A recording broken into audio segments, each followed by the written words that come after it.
We are born of the blood, made men by the blood, undone by the blood. Our eyes are yet to open. Fear the old blood. The call of the hunt is an alluring thing. When looking for a new game to play, usually the first thing I look at is the storytelling. I look for games with a rich story and deep narrative. That's why I've spent so much time with games like Final Fantasy, What Remains of Edith Finch, and Mega Man X. Okay, not everything has to have a deep story, but there has to be something about the game that makes me think, man, I can't put the controller down. That something could be finding out what happened to Edith's family. It could be driving action and a gameplay loop that pushes me to take on just one more boss.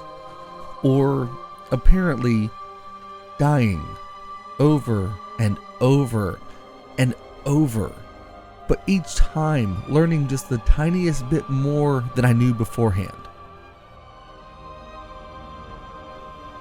In Edith Finch, I was drawn to the house. In Final Fantasy VIII, I was drawn into the relationship with Squall and Rinoa. And in Bloodborne, I felt my spirit being called by the hunt. There's already been so much said about Bloodborne. There's countless lore videos, let's plays, reviews, and yes, retrospectives. I was initially hesitant to make this video. I didn't know what I could offer, if anything at all. So I started watching the videos that are already out. This game means a great deal to me. So many covered the same topics, yet these videos tend to have a lot of views, and while I'm not really driven by that, it got me thinking, man, people must really love Bloodborne. Hey, stop that. Stop that with the mists. And as I watched closer, I realized all the people who have covered the game have their own individual experiences with it.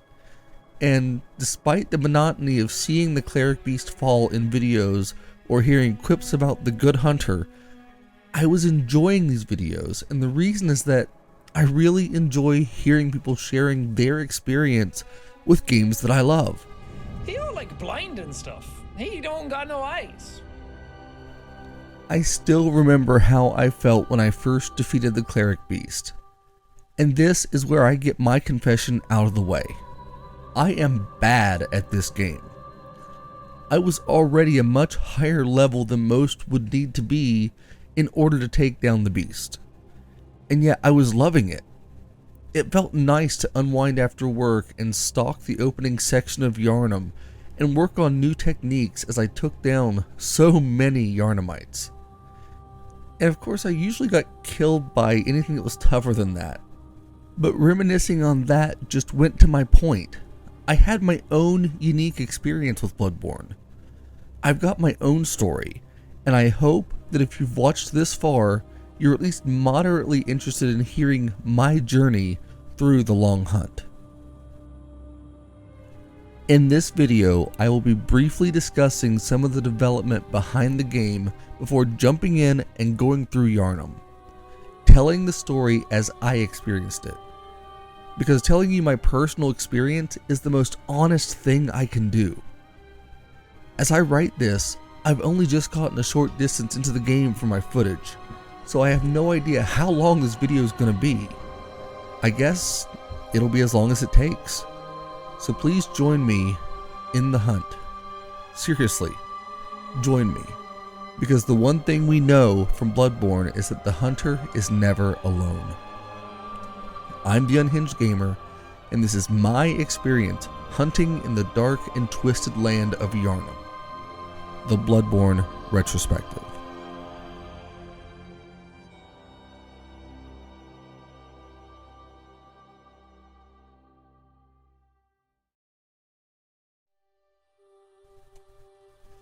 Now, before we get into the story of Bloodborne, we have to look at the man behind the madness, Hidetaka Miyazaki.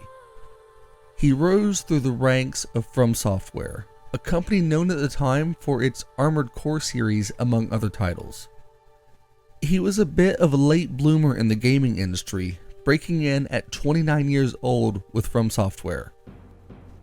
Now, when the chance to get involved in a failing game project called Demon's Souls came about, Miyazaki jumped at the opportunity, something most would think insane given the way the company was treating it like a failure almost from the very beginning.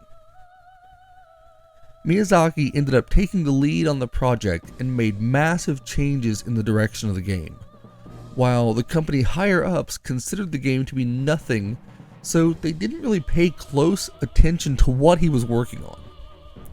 Now, eventually Miyazaki and the team produced one of the most brutal games of its time, and it was a pretty big hit, garnering a following based on how punishing it was. This game's IP is owned by Sony, but they really didn't realize what they had, and that led to them not really wanting more, at least not at the time. Anyways, after Demon's Souls turned into a big success, FromSoftware pushed ahead with a successor in Dark Souls. The key for them was that they would own this IP. The Dark Souls franchise has been extremely important in establishing the entire genre of games with extreme risk and reward to the players. And after the first entry in the series was a hit, Sony came calling again.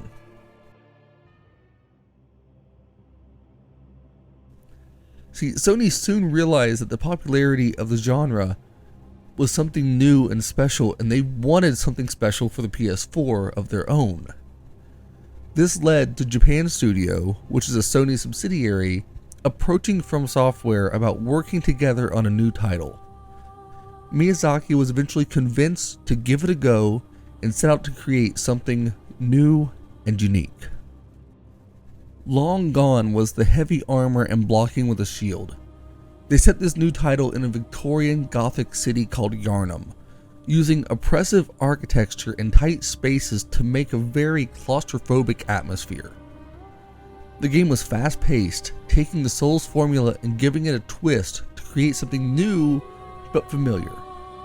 Miyazaki also drew heavy inspiration from H.P. Lovecraft for the monsters in this world.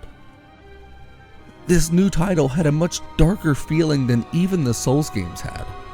The earlier trailers presented this as more of a horror game, and it can indeed be scary, but you're no helpless survivor here. This is the hunt, and you are the hunter. Lightning reflexes and a strong will are essential as Miyazaki replaced the shields with firearms, taking away all semblance of blocking attacks. The name of the game here is aggression. The enemies are relentless, and so must the hunter be relentless in order to survive. Bloodborne was released to the world in late March 2015, and it was met with wide critical acclaim. The scores were pretty much all at least 9 out of 10 or 4 stars out of 5, depending on the scaling system. It went on to be nominated for several awards, walking away with the Golden Joystick's Best Original Game Award and PlayStation Game of the Year, as well as the 12th British Academy Games Award for Game Design. Even to this day, the game has a large and loyal fan base who keep Yharnam alive, even if Sony and FromSoftware seem to have forgotten all about it. But now, with all of that out of the way, it's time to pick up our saw cleavers, throw on a trench coat, and join in the long hunt as Yharnam's newest hunter. Oh, yes. Pale blood. Well, you've come to the right place. Yharnam is the home of blood ministration. You need only unravel its mystery. But where's an outsider like yourself to begin? Easy, with a bit of Yharnam blood of your own. But first, you'll need a contract.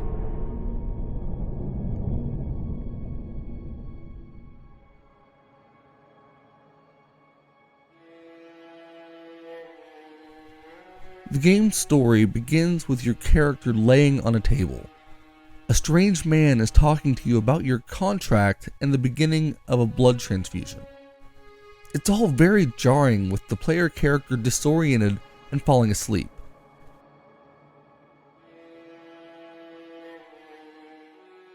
Then, he awakens strapped to a table and is helpless as a werewolf rises up from a pool of blood and approaches.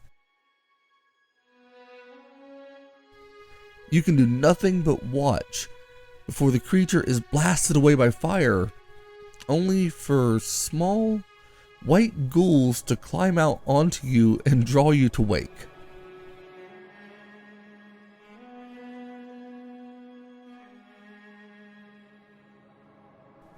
From here, you find yourself in a sick room alone. It's dark, which is a constant here. There's a letter telling you to seek pale blood and transcend the hunt, whatever that means. The game doesn't make it clear, but the letter was written by the main character. It's just one of those translation issues that come up throughout Bloodborne. You make your way through the clinic before coming upon the werewolf that you saw in your dream, and unless you're really good, you'll fall at the hands of this beast. But now you've died. Thanks for coming. Oh, and welcome to Bloodborne.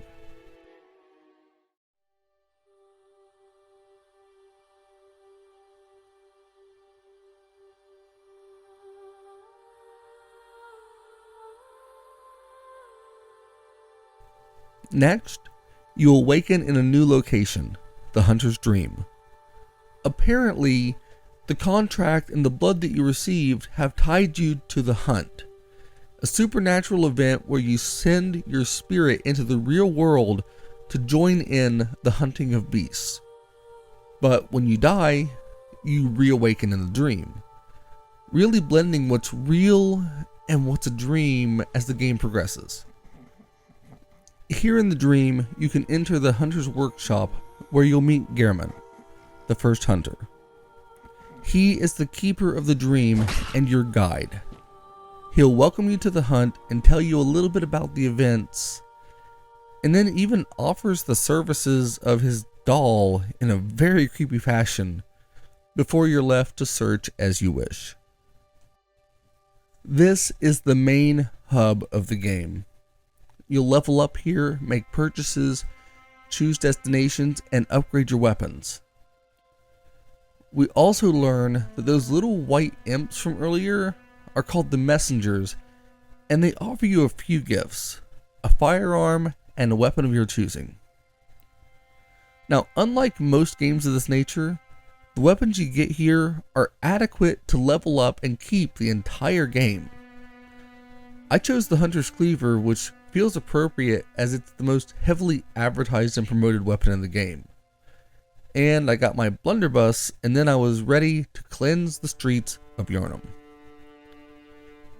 Now, a few things to know. Until you gain something called Insight, you can't level up. I learned this the hard way when I first played this game in 2020.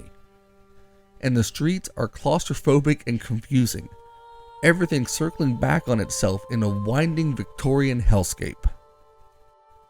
Adventure and exploration are key here, and now equipped with your weapon, taking down that first werewolf should be a piece of cake.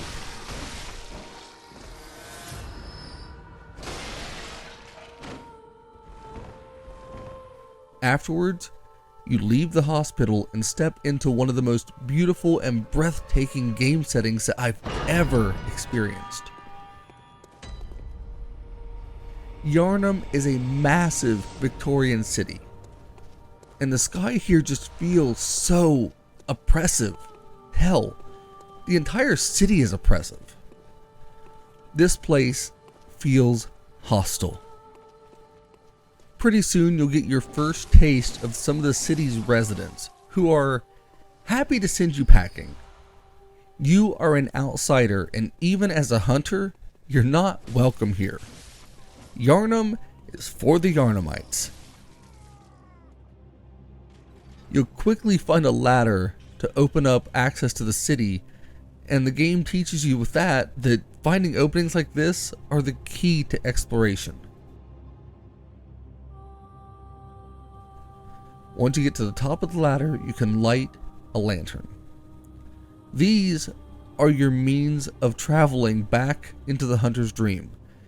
And if you're observant, you'll hear the coughing of a sick man and approach a window to meet one of the city's few friendly residents. And not one from around here either. I'm Gilbert, a fellow outsider. We must have had a fine time of it. Yarnham has a special way of treating guests. Well, I don't think I could stand if I wanted to, but I'm willing to help if there's anything that can be done. With so few here being kind, it's nice that he's willing to give advice, sending you on your way. Now, as I said before, you don't get to start leveling up until you've received your first insight. So you need to figure out how, which is either by using an item called a Madman's Knowledge or by encountering a boss. But first, you have to get through an absolutely stunning opening run. You make your way down through the city streets and you'll encounter more and more of the residents. You can follow them to see where they're going and uncover a massive beast burning in a bonfire and several of the city's men gathered around it on patrol. This is a terrifying scene right out of a horror movie, showing just how twisted this place is. This bit puts me to mind of other classic horror games where I wanted to try and just sneak by, but then I came to my senses. I'm not a coward, I'm a hunter.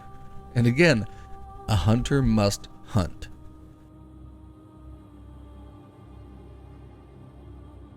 You can slash your way carefully through these men and continue down the planned course, leading you to a massive monster of a man to take on.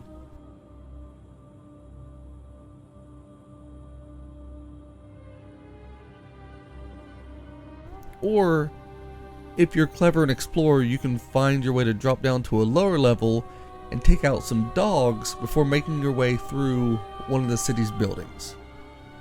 And yes, the dogs here will try to kill you too. They are not good boys.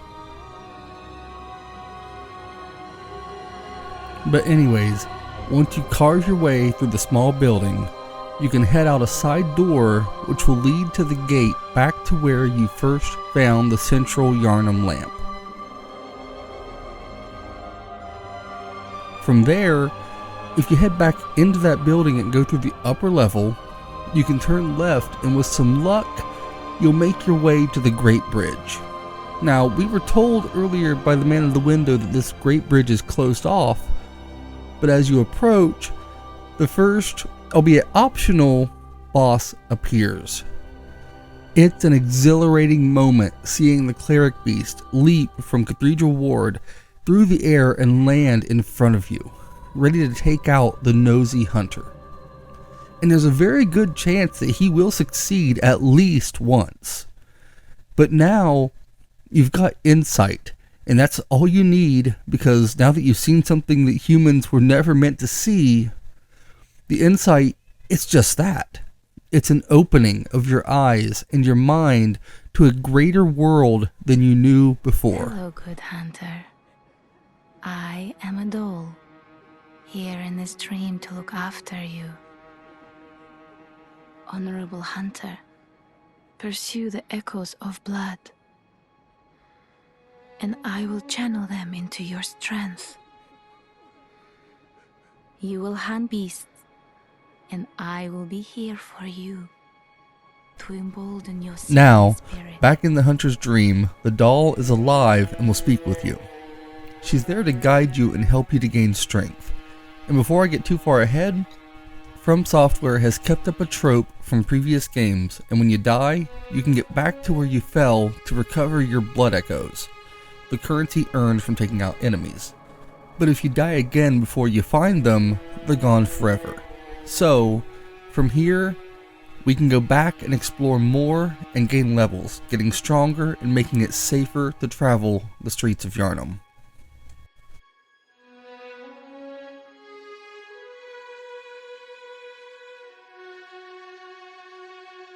There are so many ways to go and explore Yharnam. And if you head into the lower levels, the sewers, you can meet someone rather important, Eileen the Crow. She is another hunter similar to you, except she hunts the hunters who have gone mad. Because, oh yes, being a hunter can cause you to lose your mind to bloodlust. So not all hunters here will be friendly to you. But she's a key character, and this initial meeting is just that. A hunter, are you? And an outsider? What a mess you've been caught up in. And tonight of all nights. Here, to welcome the new hunter. Prepare yourself for the worst. There are no humans left. They're all flesh-hungry beasts now.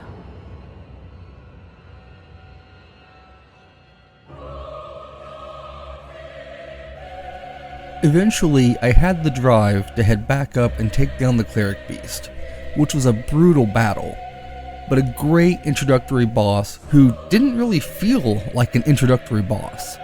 There was no hand-holding. This thing wants you dead and will put up a hell of a fight. But now that he's fallen, we can get back to our exploration of Yharnam. Who are you? I don't know your voice, but I know that smell. Are you a hunter? Maybe it's where you look for my mum. Eventually, if you travel along, you may run upon a window with a friendly young girl willing to talk to you. She's worried about her parents. Her father is a hunter and her mom went out looking for him. She gives you a music box that her mother uses to help calm father, letting us know that he is slowly succumbing to the beast bloodlust. We tell her that we're going to try and find her parents, and she says that her mom has a red jeweled brooch. Now, after some further exploration, we will find a massive bridge where a huge ball of fire will roll down and clear a path before fighting our way to a small cemetery surrounded by buildings. And here, we meet Father Gascoigne.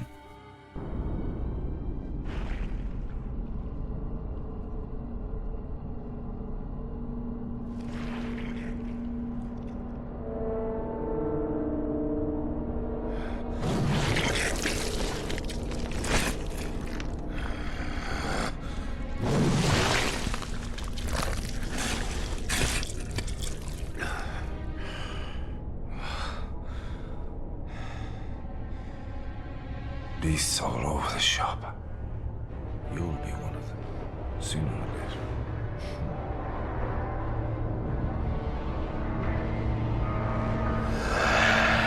He's a hunter, and he says that you'll turn out just like the rest before he starts giving in. His eyes are bandaged shut. This is the true rite of passage into this game. Father Gascoigne moves just as fast as you, and he carries a hunter's axe. Now, playing the music box will stun him briefly, making it more clear that he is the little girl's father. So much for being able to return both of her parents to her. Now, after several attempts, I learned to be confident and calm in these battles, letting my reflexes and instinct guide me. And, of course, the help of others, which is something I'll get to soon. But eventually, Gascoigne will fall, and when he does, the game finally opens up.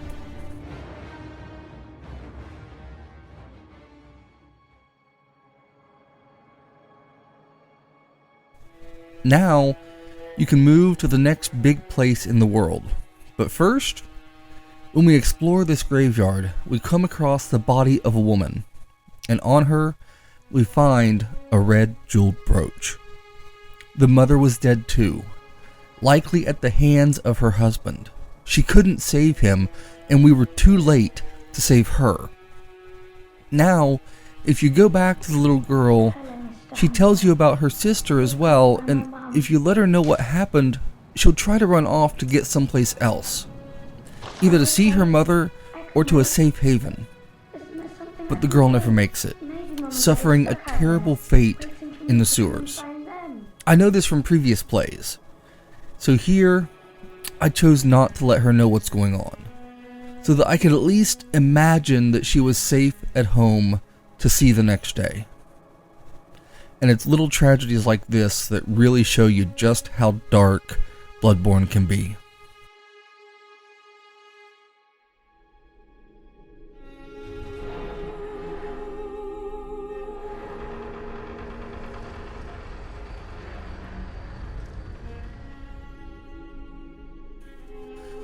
Once you get out of central Yharnam, you enter Oedon Chapel. And there you meet one of the strangest yet kindest characters in the game, the Chapel Dweller. We don't know his name or anything about him other than that he asked us to send any survivors to come and stay at the chapel. Oh, you must be a hunter. Very sorry. The incense must have masked your scent. Good. These hunts have everyone all locked up inside, waiting for it to end. It always does. Always has, you know, since forever. But it won't end nicely. Not this time. Even some folks hiding inside are going bad. The screams of women folk, the stench of blood, the snarls of beasts. None of them's too uncommon now. Yarnham's done for, I tell ya. But if you spot anyone with their wits about them, tell them about this here Oedon Chapel. They'll be safe here. The incense wards off the beasts. Spread the word. Tell them to come on over, if you wouldn't mind.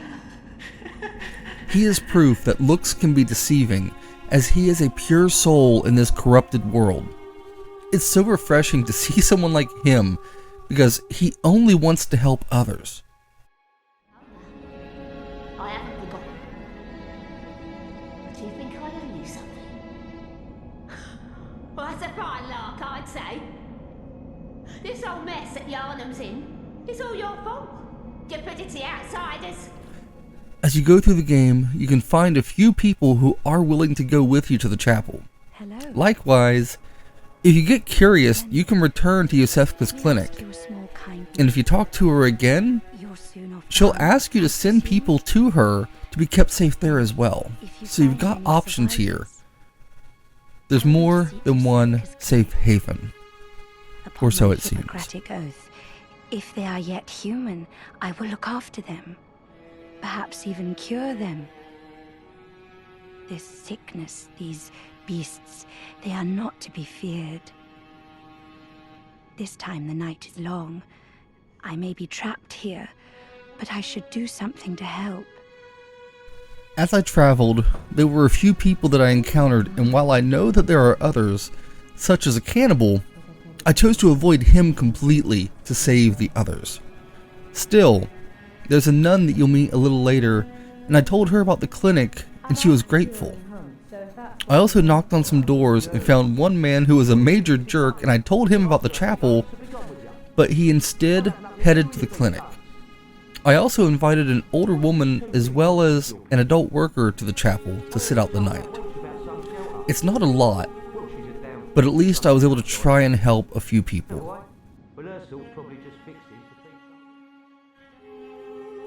From here, you're in Cathedral Ward, which is basically the main hub world where almost everything else branches out from. You can't get very far yet though, as the gates are locked to enter the main upper Cathedral Ward. But you can save up the echoes and pick up a gate key if you wish. There are different routes that can take you here, and some areas in this world that are totally optional to the main story. You can also tackle some of the bosses here in pretty much any order you wish. But as the gate is locked for now, we're going to make our way to the lower levels of the city, fighting through several enemies on our way down before we run into Alfred, another hunter who's actually happy to meet you. He seems kind and calm and collected, somewhat sophisticated for a man who hunts beasts. But it's always nice to see a friendly face in a game like this. Alfred doesn't have much to offer yet, but just like the Eileen situation, his story will become clearer down the line. Oh, very good. Very good indeed. As we make our way deeper through an old church building, we eventually empty out into another section of the city. This is a place that the healing church would really rather be left forgotten. There's smoke in the air and everything here looks to be in ruin. Welcome to Old Yarnham. You there! Hunter! Didn't you see the warning? Turn back at once. Old Yarnham, burned and abandoned by men, is now home only to beasts. They are of no harm to those about. Turn back, or the hunter will face the hunt. As soon as we start to move into the area, a hunter calls out to us from atop a tower, telling us to turn back, that the beasts here are no threat. It's really a strange thing to hear coming from another hunter. Now as we move forward, we learn that Old Yarnham was destroyed by the church and set ablaze as it had become overrun with beasts. That's why this part of the city is in such a sorry state. It was a massacre. Now, learning the story of the lore of Bloodborne is not something that just happens with playing the game, although you can piece it all together. For me, I'll be telling the story as we go as if it's all there for you, but I picked up most of the lore from other YouTubers who specialize in lore. One of the key creators for me being Vatividya, which I've probably ruined that name, but I will link the channel in the description. Because if you want to learn about the lore, that's one of the best places to go. Now, moving forward, we learn that the church in Yharnam has a very dark past. Burning an entire section of the city seems drastic and terrible, showing that they are willing to do whatever it takes to protect the people, or something else. But we'll get there. Of course, we're stubborn and we ignore the warning to turn back, just to learn that this hunter named Jura has a Gatling gun and he intends to use it to keep you away. Now we can dodge our way down, making our way past swarms of beasts and a hunter who's there to actually help Jura safeguard Old Yharnam. I felt bad about having to fight Jura, but anyone who opens fire on the hunter must be dealt with.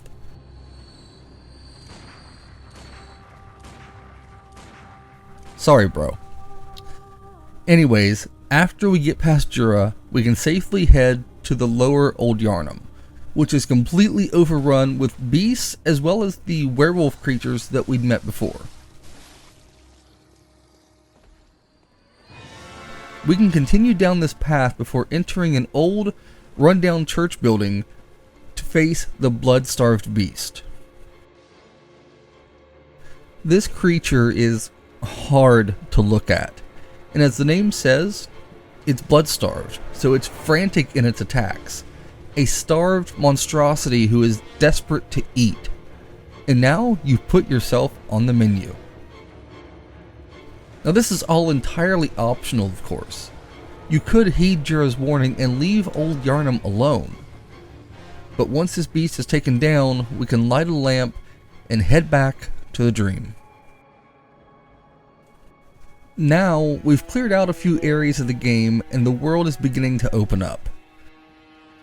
Another area is open to you when you return to Oedon Chapel. A new door is opened from inside the chapel that leads to the upper Cathedral Ward. There's a lot of villagers here guarding the place, and when you finally reach the top, the door's locked. But if you're willing to take some risks, you can work your way down the tower, making some careful jumps before you end up making two pretty big discoveries. and the more tricky of the two is far more interesting.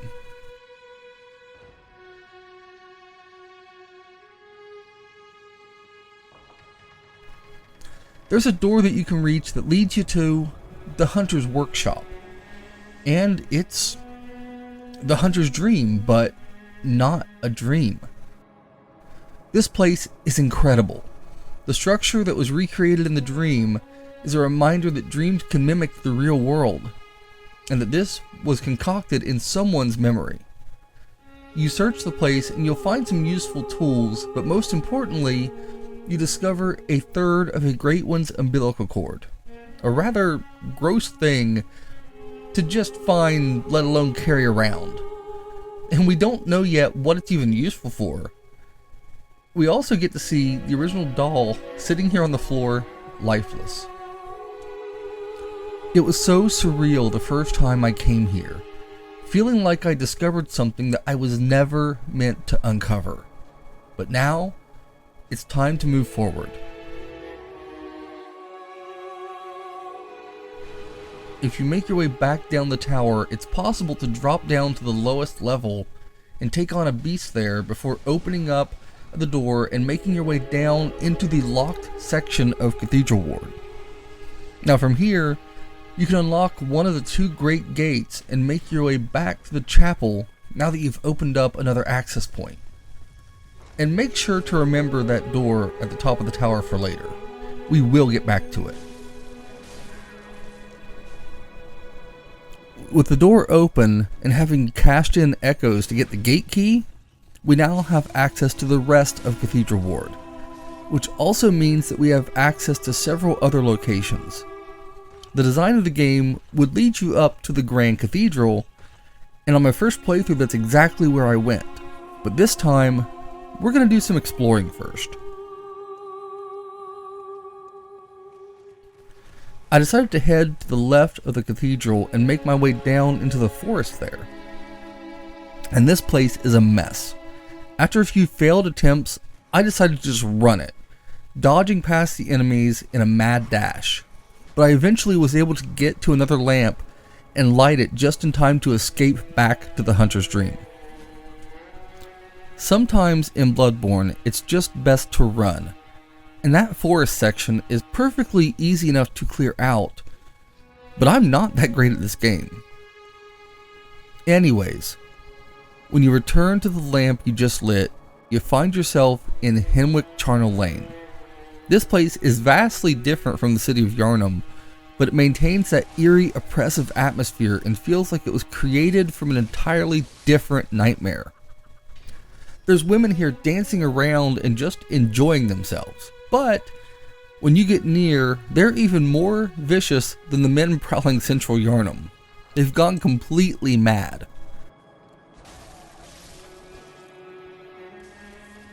This place also has all kinds of various monstrosities to deal with.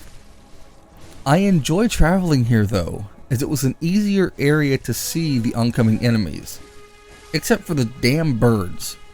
God, these things are frustrating every time they show up. Anyways, you can make your way up and eventually you'll see some executioners. These guys can be a nightmare, and here I wasn't nearly brave enough, so I went back to the cowardly method and decided to put on a little display for them as I made my way up, showing them just how fast I can run. Now once you get to the top, you'll enter a building that is a gateway to the boss area. And this one is weird. The Witches of Henwick Lane is a boss fight that starts out with just one old witch. But she summons in these wicked nightmare creatures that will cut you down in a hurry, and after a while, the second witch shows up. Now, after learning that approaching this fight with less insight meant less summoned slashers, I was able to make it more manageable, even though if you don't kill them both fast enough, the first one will respawn. But this is actually a pretty fun battle and a lesson in dealing with crowd control. Eventually, the two witches will fall to the hunter, letting us return to the dream to regroup. Now we're a handful of bosses into the game and we have a good grasp on how the mechanics work. We've ingrained ourselves into the world of Yharnam, but things are about to take a stark twist.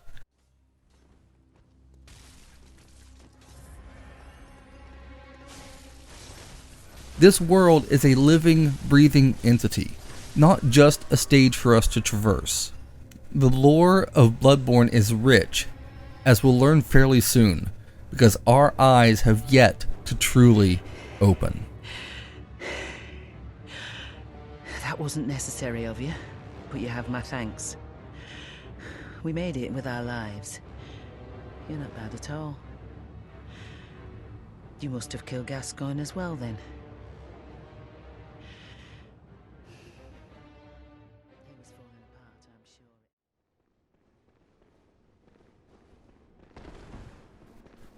We're back in Cathedral Ward as we continue the hunt, making our way up through the ward till we reach the large chapel that we ignored earlier to go deal with the witches.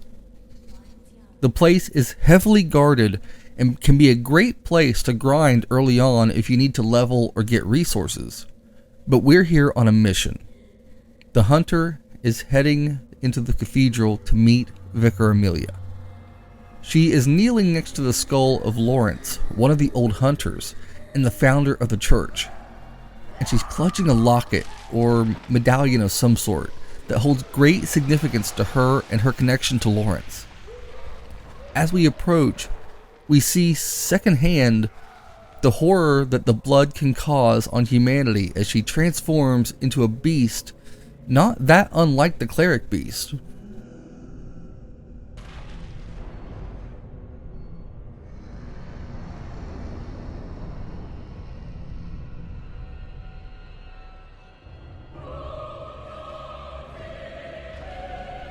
This battle can be a challenge as she thrashes about, still clinging to that trinket as you fight her. She moves lightning fast and can even heal herself, but eventually, with enough ferocity, we take her down. And with the fall of Amelia, the hunter approaches the skull and touches it. Now, time starts to progress. Night is falling on Yharnam, and the world is changing. We've now taken out one of the important players in this grand stage, and the repercussions will be felt throughout the rest of the long hunt. We get to see a flashback to Lawrence's final meeting with Willem, and its cryptic nature only adds to the intrigue. Master Willem, I've come to bid you farewell. Oh, I know. You think now to betray me. No, but you will never listen. I tell you, I will not forget our adage.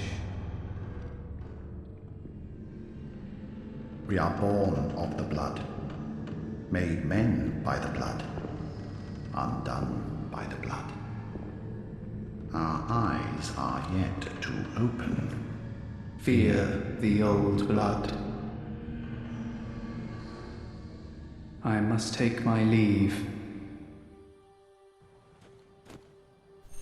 After the flashback, it's time to head back down to Oedon Chapel. But when we near the chapel, there's a new enemy, a Snatcher. And if we face him and lose, he doesn't kill us. Instead, snatching us, as his name implies, and taking us to the Hypogean jail.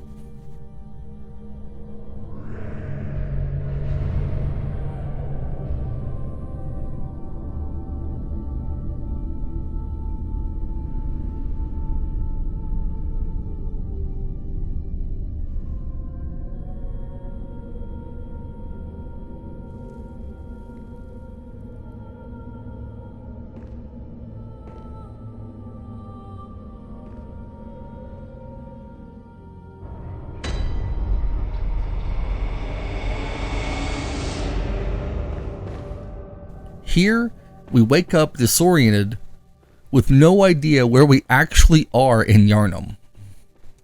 It can be terrifying the first time, knowing that the enemy that has already dropped us here once is lurking somewhere nearby. This is also where we meet the nun that I mentioned earlier, and accidentally sent her to the clinic, which... No. We'll get there. You can take this at least. It's sure to please an upstanding member of the church like you. Oh, thank you so much, dear gods. There's a stressful situation here where the horror aspect of the game really starts to shine as we sneak out of the jail and we search for an exit, or better yet, a lamp. Now once we eventually light the lamp, we can escape this place, but there's something more to this area. There are a number of snatchers here, and these guys are tough to take on, but once you get past them, the hunter heads out into the streets in a new location where he can encounter more massive pigs. They hit you like you'd expect from something of that size, but once they fall, they reward you handsomely. This is a dark area that feels somehow even more hostile than the other sections of Yharnam that we've explored so far. And as we make our way deeper, we can find a hidden path through a busted wall that will lead us to the chamber of another monster, the Dark Beast Parl.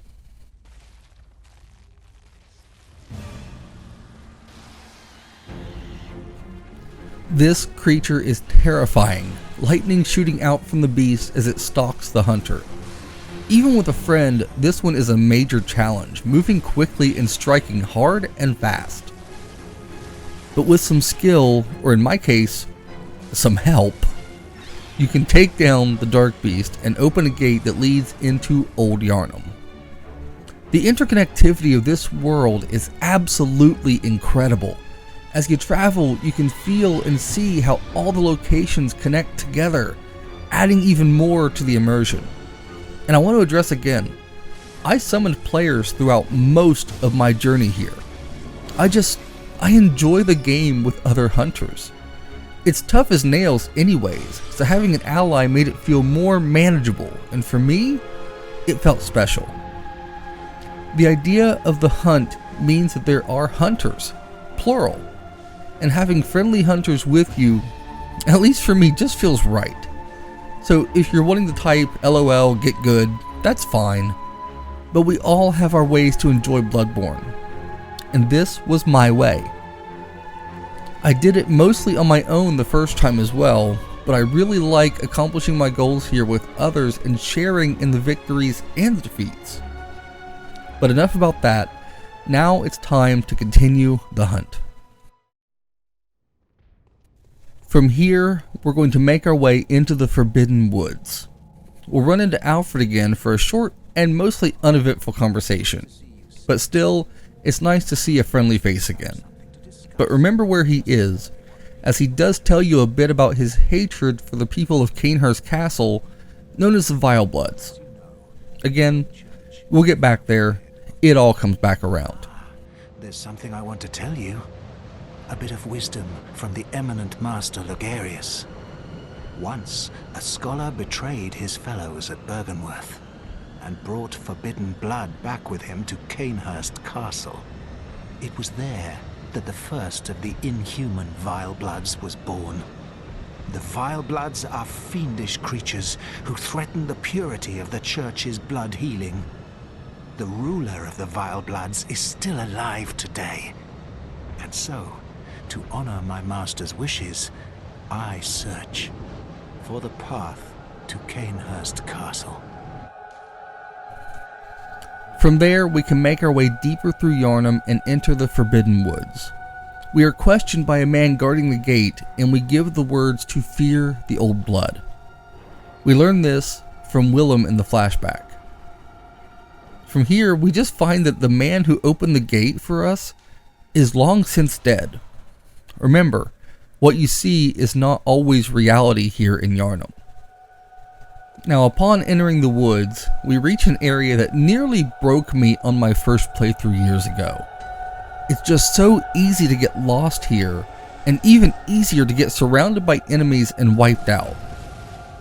So, we remember again that the hunter is never alone, and we find an ally before we head deeper into the woods. This place can be a total maze. There are traps, winding paths, ambushes, and as frustrating as it can be, I came to appreciate all the detail that went into this area. It's more open than a lot of the world due to the labyrinthian nature and can be a major positive.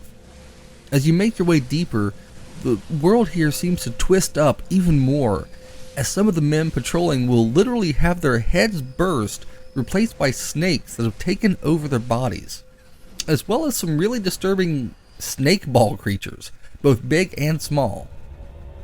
This place also holds many secrets to traversal.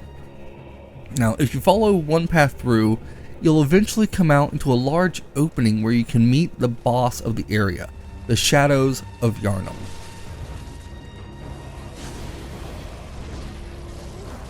Now, it's a bit discouraging that these creatures will later show up as regular enemies, but for here, this battle can actually be a lot of fun. All three of the shadows have their own unique style of attack and powers, and it seems best to divide and conquer, to pick them off one at a time. But once you take the shadows apart, you find yourself that much closer to ending the hunt.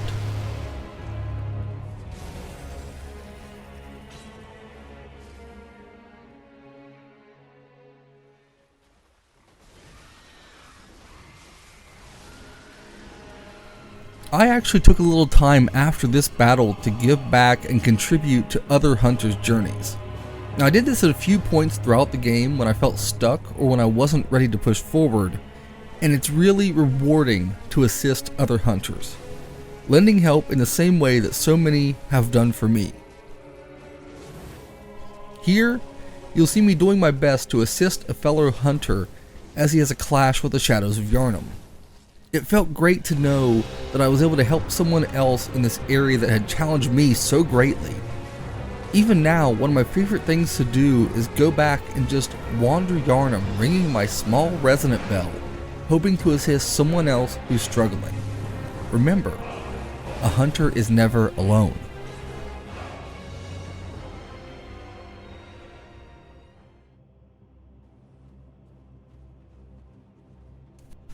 And if it wasn't clear from this last little bit, I was stalling because it was time for my least favorite boss. We're heading to Byrgenwerth, home of the scholars led by Master Willem. See, Willem was a genius who hypothesized about the creatures that I hadn't even brought up yet, the Great Ones. These are beings who focus and largely exist on different planes of existence from our own. Yes, some of them could come to our world, and they were each entirely unique. Willem was fascinated by the Great Ones, coming to believe that they could think on more planes than us, and that the reason was that they had more eyes. He became obsessed with lining his brain with eyes so that he could see as the celestial Great Ones do. Willem knew about the blood and blood healing, but he didn't trust it. As we've seen now, he urged Lawrence to fear the old blood. But Lawrence left Byrgenwerth and went on to found the Healing Church in Yharnam, focusing on blood ministration. It was an incredible shift that changed the future of Yharnam forever. The blood, as it were, is a reference to the blood of Great Ones, as they had found a way to lure and trap Great Ones. See, the Great Ones could not bear children, but they yearned for them. So they would seek out exceptional babies in the mortal plane. The church used this to lure them in and capture Great Ones, so that they could examine them and to access their blood. This is what led to the beast curse, as the blood would draw out darker nature of men and transform them over time. This is what led to the fall of Old Yharnam, the burning of the area as the church tried to cover up their failures and sins. And if you can't tell, I'm still trying to delay the inevitable, so let's go ahead and push forward into the abandoned Byrgenwerth. This place is crawling with insectoid mutated creatures that try to suck your brains from your skulls if they latch on. But thankfully it's a small area, and you can get from here into the school pretty quickly. It's a surprisingly humble structure given its importance to the lore, and when you head through the upper gate overlooking the lake, Willem is there, a shell of his former self, unable to even speak, simply pointing in the direction of your destination, Rom.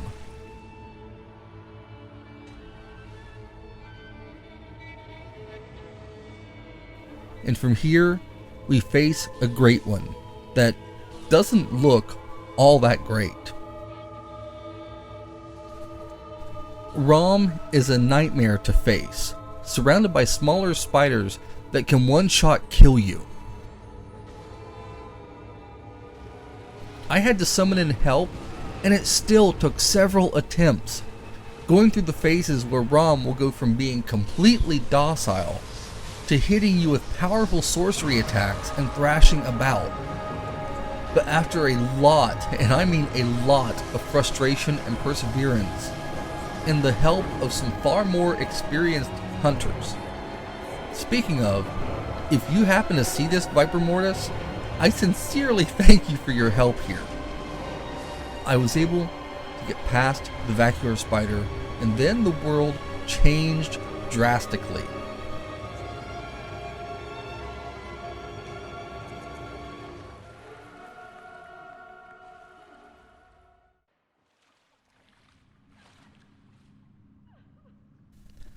The blood moon descended, getting disturbingly close to Earth as we saw the Queen of Yharnam there on the lake.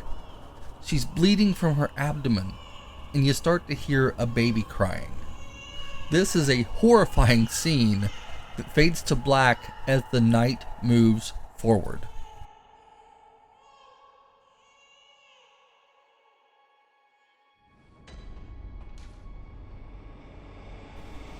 We then awaken in a lower cathedral area, and there's a massive creature on the wall. We learn that this is an amygdala, or amygdala. Either way, if this thing grabs you, you're in a world of hurt. So we push past it as we enter Yahar'gul, the unseen village. This is an absolute terror of an area. Now, thanks to our eyes witnessing a great one and the descending of the blood moon, we are able to see things that we couldn't before. There are amygdala all over Yharnam, hanging over buildings and snatching the hunter if he ever gets too close to them. This game is bathed in Lovecraftian horror, and here is where we truly start to see that. It began with Rom, and now these massive creatures are showing themselves to us. The horror elements of Bloodborne really add so much to the darkness and the depth of the setting.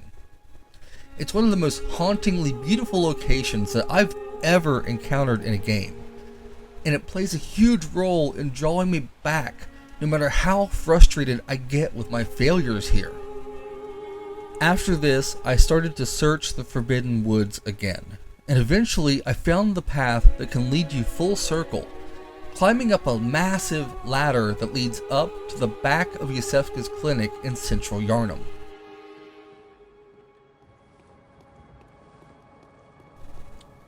You can fight through this area and eventually you make your way into the clinic, realizing something is very wrong. The two people I sent here, the grumpy old man and the nun, are here, but they've met a terrible end. Yosefka was killed and replaced with a twisted imposter who has performed horrible experiments on them, transforming these two people into horrific bobble-headed monstrosities. The only thing there is to even do here is to put them out of their misery and search for the imposter Yosefka, who we find laying on a hospital bed or table, and she is completely lost to her madness. I knew it. I'm different. I'm no beast. Oh, God, it feels awful. But it proves that I'm chosen. Don't Can't you see how they writhe inside my head? It's rather rapturous. This imposter is a monster now, insanely gripping her, and if you end her here, you'll be rewarded with another third of an umbilical cord. Now, after this reward, if you want to call it that, there's really nothing left to do here. You can open the doors and head down to the lamp where you started the game to return to the dream. At this point, if you go back and talk to the other two that you rescued, you'll find that they're not doing too good. The older woman seems to be suffering from dementia, and the other seems to have something bad going on inside her. She's doubled over in pain and not doing too well, unable to offer you her blood with how bad she feels.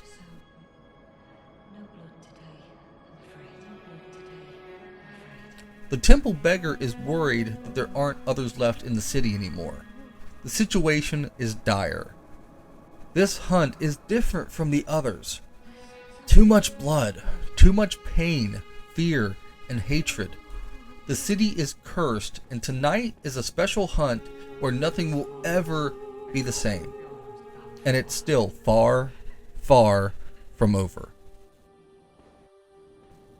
Once you have received a tonsil stone, if you let the amygdala you first saw grab you, you'll be picked up and transferred to the lecture building, a place of study within the church. Oh, Amygdala, have mercy on the poor bastard. It's an odd location, and there you'll meet Patches, hidden safely behind another door.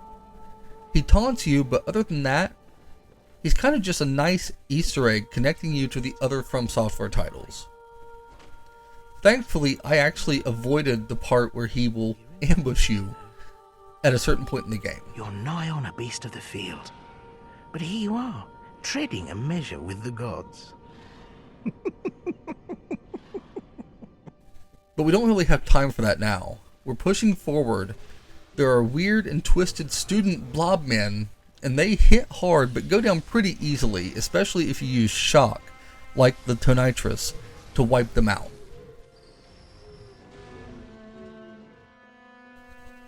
You can only explore the first floor for now of the building, so after a little bit of searching, it's time to head out the doors, which leads you to the Nightmare Frontier. This is a terrifying location which can be prone to invaders.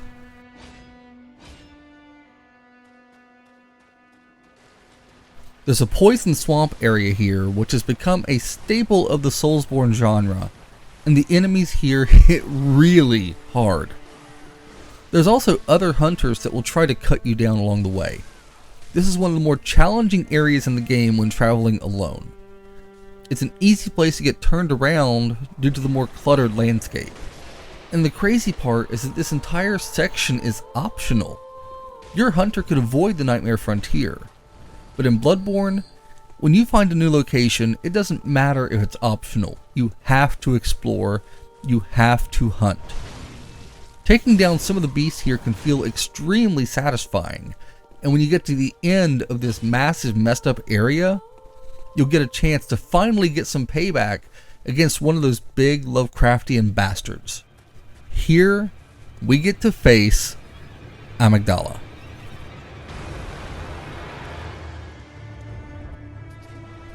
This guy can be a tough battle as its head is the weakest part and also one of the most difficult places to attack. Now the attacks here aren't too hard to predict until you make him angry and this thing pulls off its own arms to beat you with. But with some hard work and good timing, you can take out the amygdala, leaving one more great monster felled as we move throughout the hunt.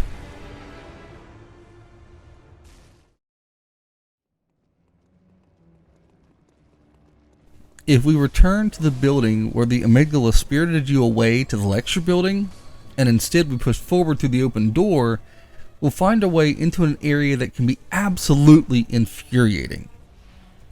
Yahar'gul, the Unseen Village. And yes, I mentioned this place earlier, but we had to do a few things first because this is a nightmare of an area. The Unseen Village is a branch off of Yharnam similar to Cathedral Ward or Old Yharnam. It's all part of this greater area, but something really awful is happening here. The enemies all have red eyes, and they're being sustained, similar to the hunter, by a bell-ringing woman who keeps summoning them back. So even if you take the enemies out, they respawn pretty quickly, so you have to get through a bunch of them really fast while dodging an angry Amy. But if you get past them, you can take out a bell ringer and make it a bit more manageable. This entire area is extremely hostile, with some crazy dancing ladies here as well, ready to slice the hunter to bits. I have ran this area many times in the past because it's such an easy place to get wiped out and swarmed. But eventually, with no small amount of luck, you can make your way down to another cathedral building similar to the jail that we were taken to earlier and light a lamp. So at least now, the hardest part of the area is cleared. I want to stress that this game can be very difficult, but whenever you reach one of these lamps, it gives you a strong feeling of accomplishment. On my first time through this game, I ended up lost during this section and was ready to put the controller down. Even with the help of others, it was just so hard. But I did have a saving grace here on YouTube. Now there are tons of videos showing how to get through Bloodborne on YouTube, but I first came across FightinCowboy. And this guy makes these games look easy. He cuts his way through the enemies like a pro. And yes, I know that so many other players on here do the same thing, and it's nothing that special, but his approach to explaining how to get through the areas of the game and the care that he takes to help guide really helped me through this section and several other areas in this game.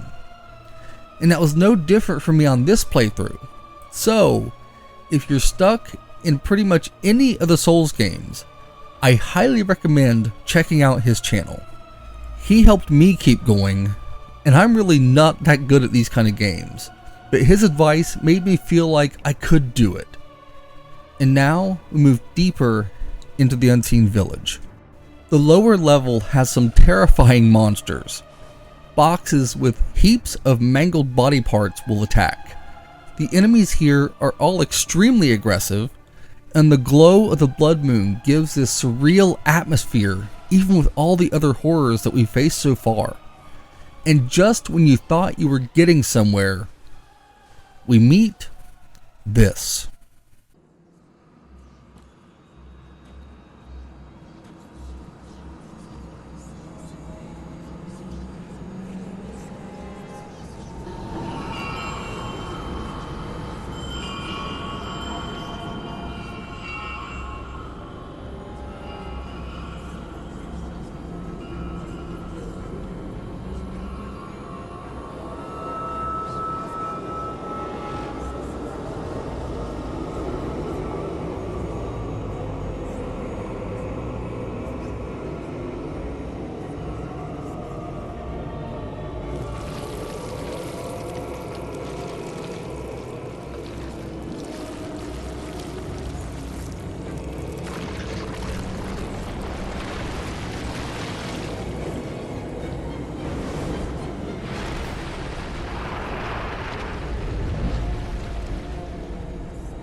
The One Reborn is true nightmare fuel. This thing falls from the void down to earth in a heap, and it's a shambling graveyard come to life. And to make matters worse, there are wicked bell ringers who are attacking with powerful magic. forcing you to run up to the upper levels of the arena to take them out one by one so you can stand any real chance against the One Reborn.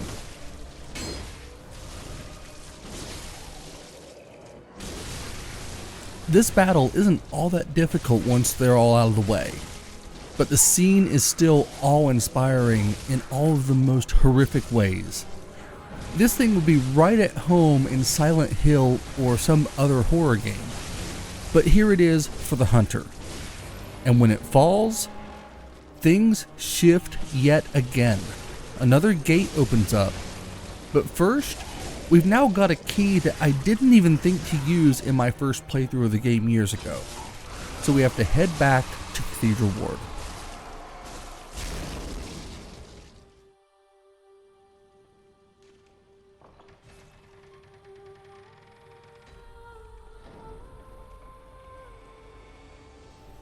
Earlier, we headed to the upper Cathedral Ward to find that it was sealed off.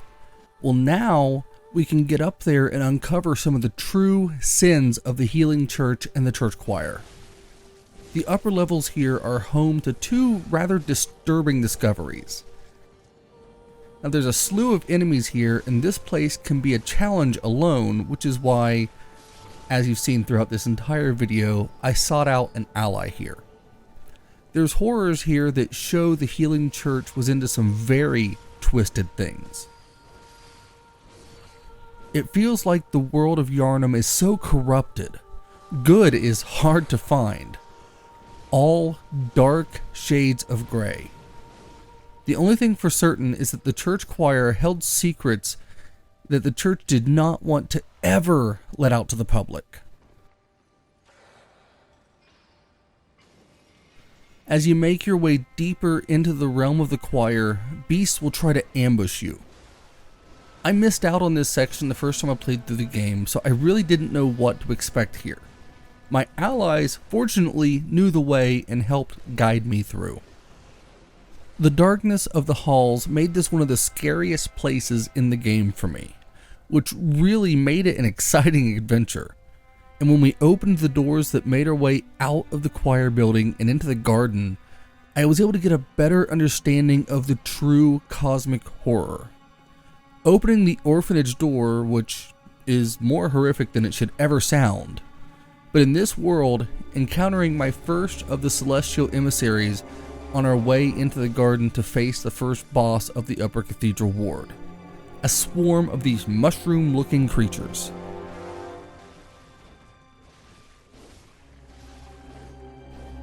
They don't offer much in the way of a challenge at all, but seeing them here, they're just a sign of more sinister work at play. And once they fell, it was a sad sight just seeing these weird creatures laying there. This kind of melancholic sorrow swept over me, but I had to push on.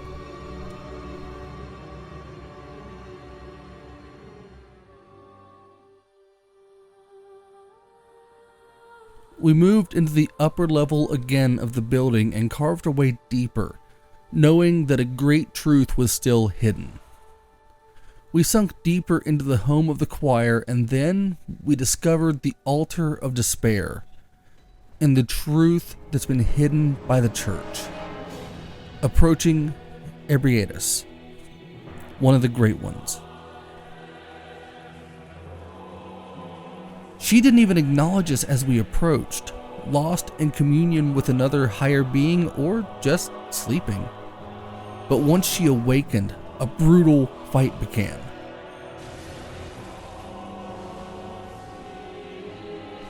This was not like the other battles. This was a true divine creature, known as the Daughter of the Cosmos. She's from a higher plane than our own, yet she was trapped here by the church.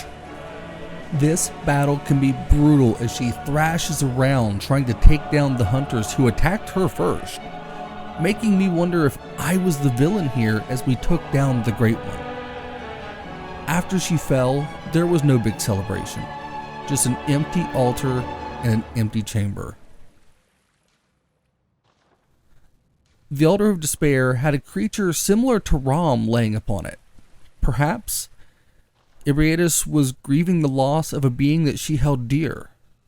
There's no answers to be had here, but we've just seen the depths of the church and what they've sunk to for the sake of the blood. And this hunt is not yet over. O Flora, O little ones, O fleeting will of the ancients, let the hunter be safe, let him find comfort, and let this dream, his captor, foretell a pleasant awakening. Be one day a fond, distant memory. When I returned to the dream, I found the doll kneeling at a stone and praying to the little ones for the hunter, pleading for the dream to allow me to awaken and escape the dream. It felt so weird seeing this, realizing that I am a prisoner to the dream, yet comforted by the caring of the doll. She's become someone extremely important to the hunter, as real as anything that he's encountered on this long night. Now, there's a few options on where we can go. I decided it was time to look into the invitation that I had received to Castle Cainhurst. The hunter makes his way through Henwick Charnel Lane area until he finds a carriage for him in an area that's filled with executioners. It's a disturbing sight, and the doors open when you approach.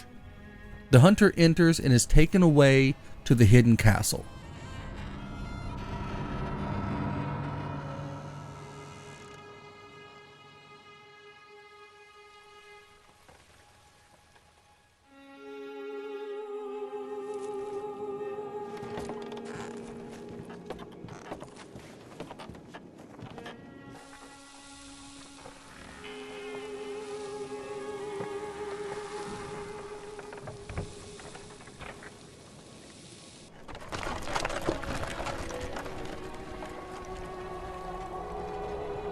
A land that nobody has been able to find since Martyr Ligarius had led an attack on the castle years ago.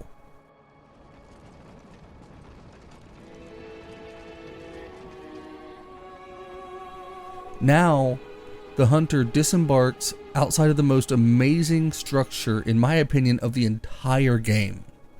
This is a massive castle, feeling more akin to something from Dark Souls. But as we arrive, we find that the path we rode in on has been destroyed and the horses are long dead. And as we move forward, the massive gate opens. We are expected.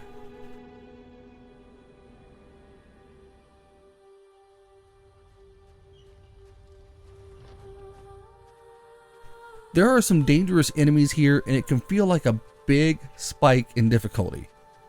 Now, having struggled greatly in the past with this castle, I went ahead and just summoned an ally to take on this massive structure, and we made our way forward.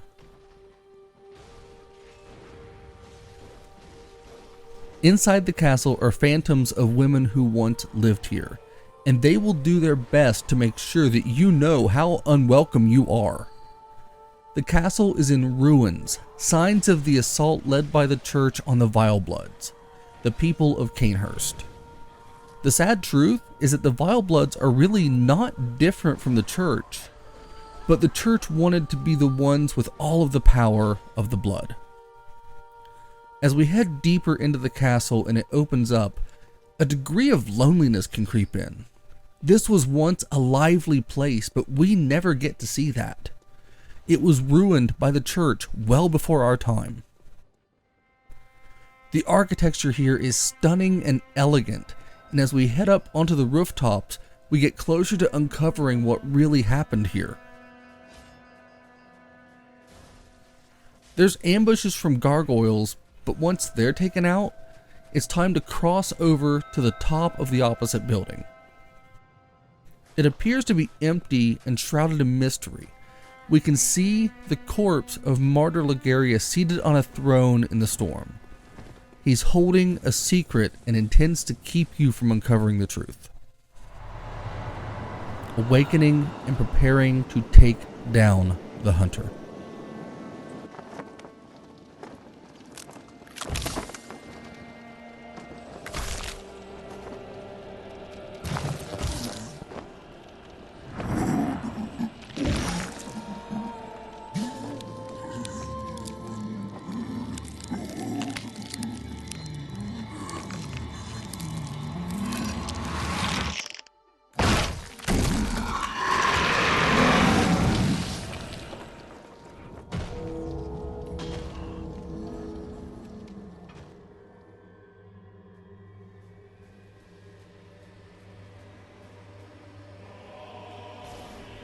The battle here is both exciting and terrifying. He hits hard with magic as well as his scythe. Ludgwig flies around the rooftop and can cut you down so fast. But I was fortunate. I traveled with many others on my journey, but Now Thyself was a companion who helped me through so many of these tough battles, as I'm sure you've seen by now. So, Now Thyself, if you're seeing this, thank you so much. It was a pleasure hunting with you, and I look forward to more hunting with you in the future.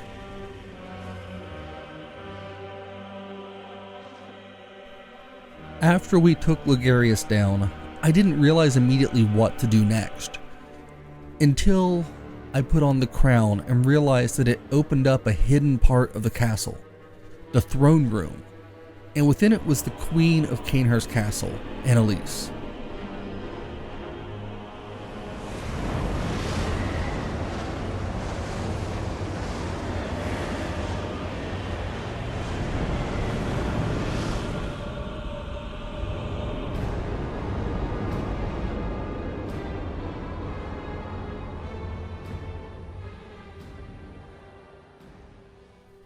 She is polite and introduces herself as a sworn enemy of the church.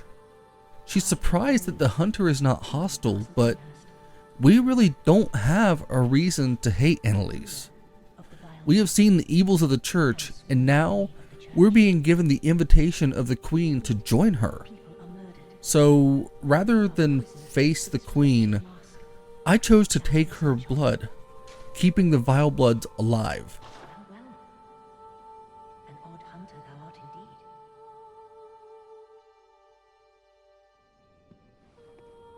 After this, I found an unopened invitation to the castle and took it to an old friend who had been dying to come here and meet the queen, Alfred. Oh, good to see you safe.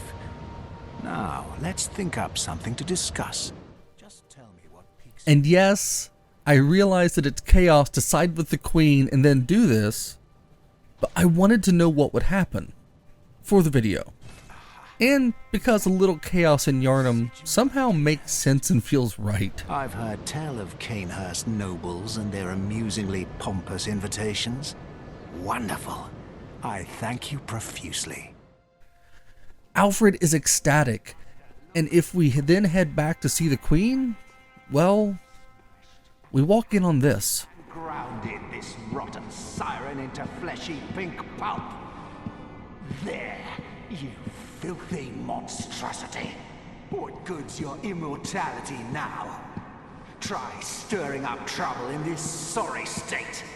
All mangled and twisted, with every inside on the outside for all the world to see.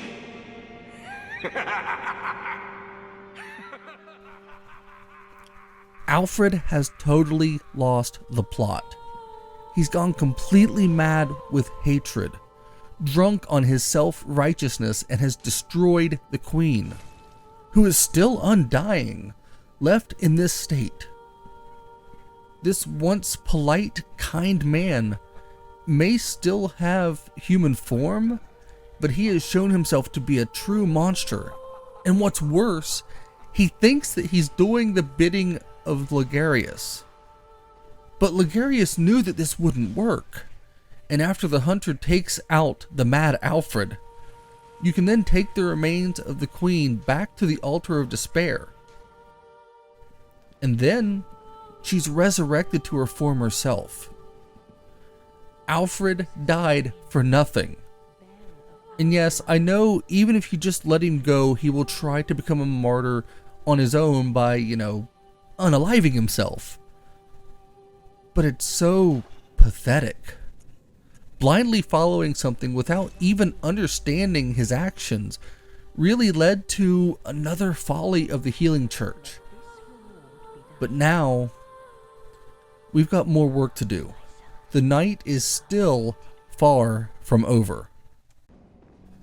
I wanted to be as thorough as I could here, and the next story progression location is one that I was dreading.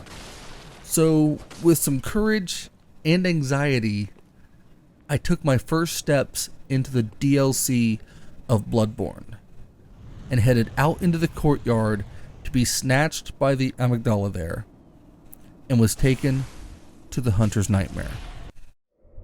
Cursed fiends, their children too.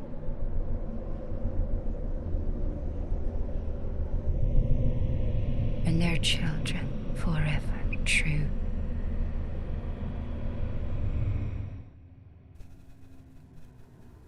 This DLC was something that I was anxious about and considered leaving out of the video because I'd heard about how difficult it is. But thankfully, I was able to find a few good hunters who would help me ahead. As I was utilizing the huntersbell subreddit, as well as taking full advantage of playing this during the Return to Yharnam yearly event that's organized by the community to celebrate the game and keep it alive. Which, just seeing that this is something that happens made me realize even further just how great this game is and how loved this game is. My first companion on this guide helped me along through the opening stage of this terrifying nightmare. This was still Yharnam, almost. Twisted as if created in the mind of someone who couldn't quite remember it all, and who was also having terrible nightmares or an acid trip, maybe both. The world is twisted away and everything here is ready to rip you apart, even more so than actual Yharnam. As we progressed, we overcame ambushes and insane enemies as we climbed up the twisted steps toward what looked like the Grand Cathedral. But it was all wrong. The Cathedral Ward was fractured here, overrun by beasts, the plague of the blood.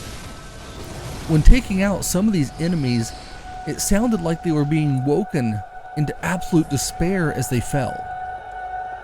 There were hunters all over, overgrown, the beast blood overwhelming them. The area is familiar yet alien. When you reach the Grand Cathedral, a massive corrupted executioner bursts out and wipes out 2 other men before attacking you. It just goes to show how sinister the nightmare is. And up in the cathedral where we saw the skull of Lawrence before is a sleeping cleric beast. It doesn't move, it doesn't stir, and for now, we know nothing more. So it's time to move on and continue through the nightmare. I thought we had reached the first DLC boss. How wrong I was. That would come soon enough. We made our way deeper now into a new area that looked like Central Yharnam and faced a firing squad.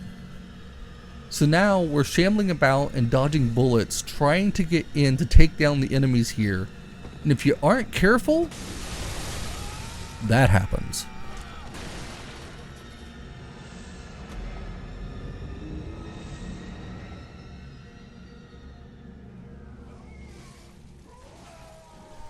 So after that embarrassing fall, we fought our way back up through the nightmare, getting past what we had already overcome before heading deeper into more familiar territory. A building that we'd seen before, exploring it anew, taking out the enemies, and moving back to the Central Yharnam lamp area, where we had to face yet another hunter. I can't imagine how hard this would have been on my own, given the damage that he took. But we overcame him and we headed back down. Our journey was leading us into unfamiliar territory, a land flooded with blood. The beasts here were swollen to overflowing with blood and were extremely dangerous. Fighting the enemies in daylight somehow made it all even more off-putting. This place, everything feels wrong here. Some sort of prison for hunters.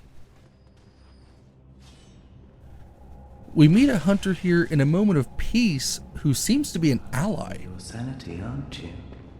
Must have taken a long time, then, eh? Well, we're more alike than you think. This is the hunter's nightmare, where hunters end up when drunk with blood. You've seen them before. Aimless, wandering hunters slavering like beasts. This is what the poor fools have to look forward to. So, don't be brash. Turn back before it's too late. Unless you've something of an interest in nightmare. It's a welcome change of pace here as he asks us to turn back, but we can't do that. Nightmares are fascinating as they are frightening, and we want to understand the secret just as he does.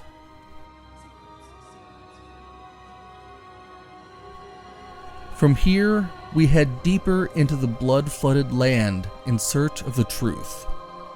Moving through more of this hellscape, seeing the horrific sky, before moving back into the blood-flooded waters as we have to deal with these giant executioners as they fire cannonballs at us. The best move was to run here, and we did for the moment, making our way into a building and lighting a lamp before heading deeper until we finally made it to the first boss of the DLC, Ludgwig. And here's where I reached a roadblock that nearly derailed this entire video. Not because I couldn't beat Ludgwig. Trust me, with help, I was able to get through this insane battle. My video footage of the fight corrupted. I only realized it as I was writing this script. I had to stop in a dead panic. Without the footage of this battle, could I even cover the Old Hunters DLC? I was completely distraught. The first thing I did was a Hail Mary play, sending a message to one of my favorite YouTubers, and a man whom without his videos, I never would have beaten this game the first time, nor would I have beaten Elden Ring, which was my first actual platinum trophy, FightinCowboy. I explained the situation and I asked for permission to use some of his footage of the Ludgwig battle, and he graciously agreed. So the footage here is from a far more skilled player than myself. I also had reached out to the Bloodborne community on Reddit and had help offered to me by two amazing users whose names I'm surely going to slaughter. Jenka500 and T-Souders.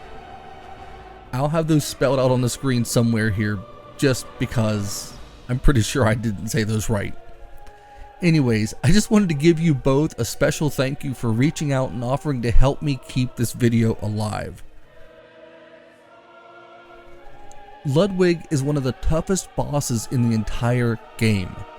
His first form thrashes violently and is really hard to predict, and just when you think you've got him where you want him, Ludgwig makes a discovery.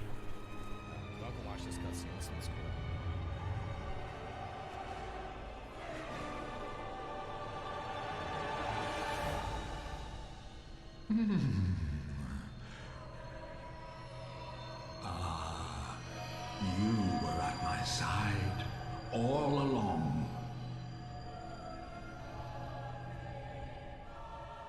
Creepy ass horseman. My guiding moonlight.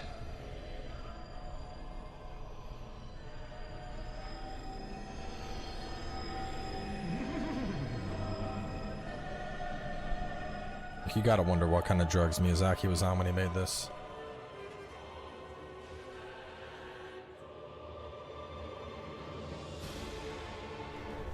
See, this fallen hunter was revered by the church, but the hunt warped him. He'd been trapped in the nightmare as a shell of himself, but now he rediscovered his moonlight blade and his honor, standing upright as he duels with you as a hunter.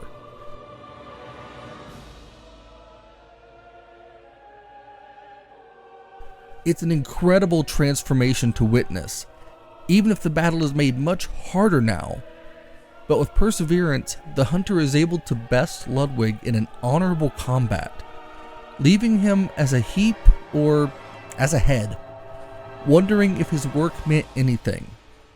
You can tell him the truth, that everything that he built has fallen to ruin, or be kind and tell him that his work made a positive difference, letting the good hunter die in peace. It's a tragic story for Ludgwig. He seemed to be one of the good ones, a noble and honorable hunter, but his fate was to become one of the monsters that he hunted. At least he's found peace, and now it's time to progress through this nightmare. So thank you once again to FightinCowboy. This means more than you know. And now, we move forward. This nightmare holds more secrets, and we will uncover all of them.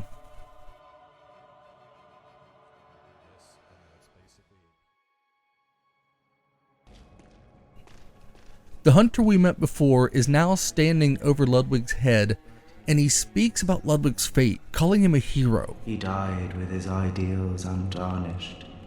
He was a true hero, and earned that much at least. It's a nice little epitaph before he tells us that this nightmare came from the misdeeds of the hunters. A darker side to all the work that the hunters have done.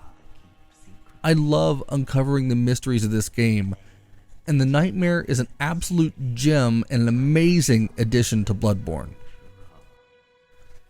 From Ludwig's bloody chamber piled high with bodies of his vanquished foes, we move into a long hallway. It was here that I connected with a fellow hunter who was willing to tough it out with me for the rest of the DLC. Mr. Watts 91673. He was knowledgeable of the DLC and helped me carve through it in a single evening. Hunting is so much more fun with a second person, and I don't know how long this would have taken me without him. I had a ton of help along the way, but I'll never forget him sticking by me for the entire DLC from this point on. After we head through the hallway, we encounter two hunters who try to slice us down, but we manage to make pretty short work of them. From there, we reach an elevator where we insert an eye pendant that was picked up along the way. From here, we're taken to a higher level.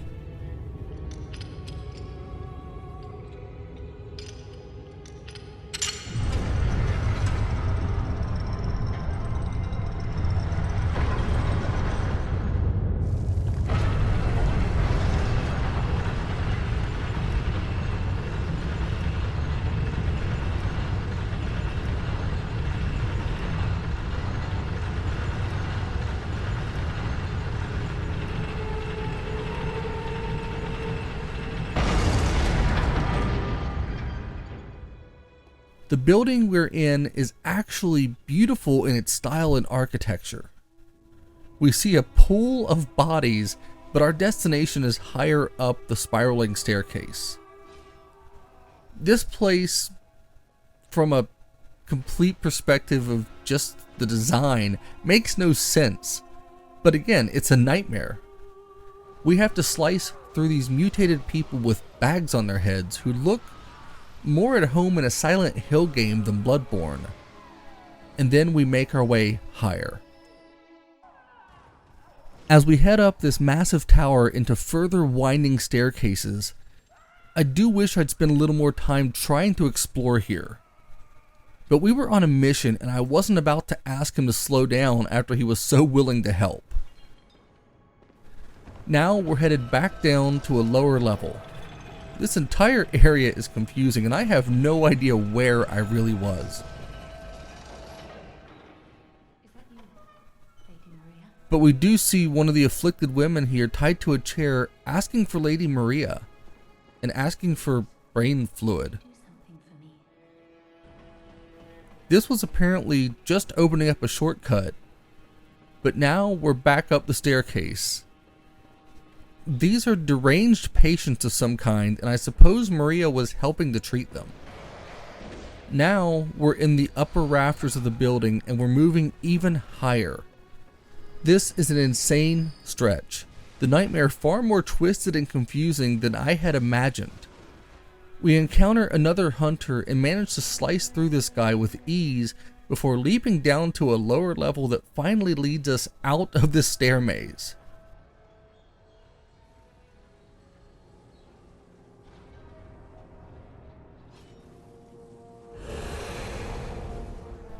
Now, we're in a field of sunflowers and facing the living failures. More attempts by the church to turn humans into celestial beings. They look kind of like mutated celestial emissaries, and this fight is really just a harder version of that battle. Now, these failures hit hard, but you just have to keep cutting them down as they have a shared health bar that decreases. I imagine this battle would have been much harder on my own. The fight is far more enjoyable than the emissary battle, but they do go down as the easiest boss battle in the DLC.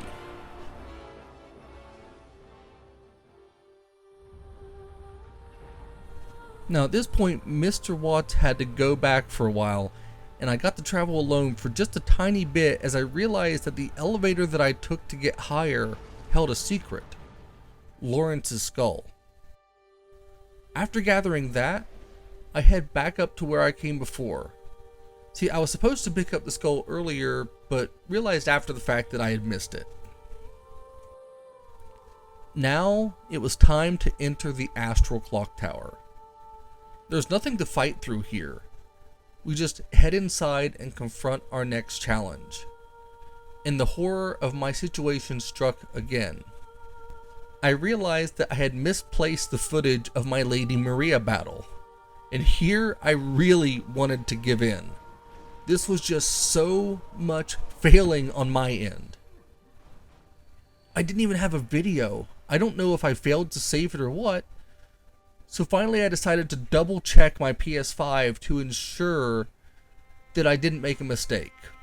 And surely enough, I somehow just didn't copy that video over to my hard drive. Crisis averted.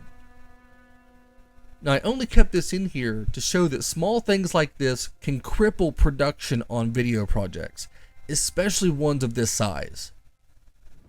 But now, we head into the clock tower and see Maria slumped in her chair, dead, or so we think.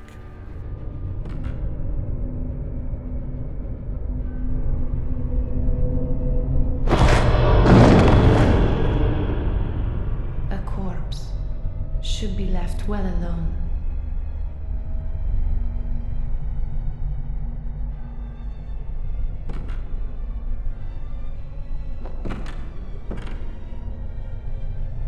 Oh, I know very well how the secrets beckon so sweetly. Only an honest death will kill you now. From your wild curiosity. The hunter checks closer and Maria comes to life. This battle already has an epic feeling before it even begins. Lady Maria is a beast, moving faster than most bosses and striking hard. This is one of my favorite battles in the entire game. Maria is different. She's not transformed, she's not given into the beast's blood or suffered anything like that. She is here to atone for her sins as a hunter. She feels that she deserves to waste away in the nightmare. Now, once Maria was defeated, I felt a sense of sadness. I knew the nightmare's secrets were close, but I also felt like an actual good person, which is such a rare thing in Yharnam, was just ended. But I can't focus on that because now it's time to move on.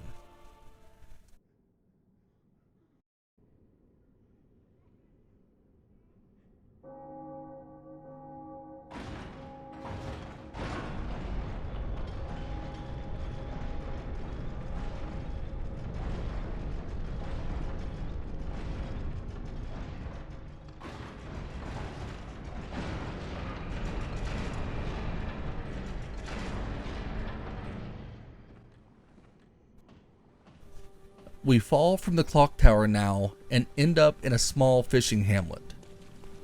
This feels anticlimactic after all the massive structures that we've climbed through.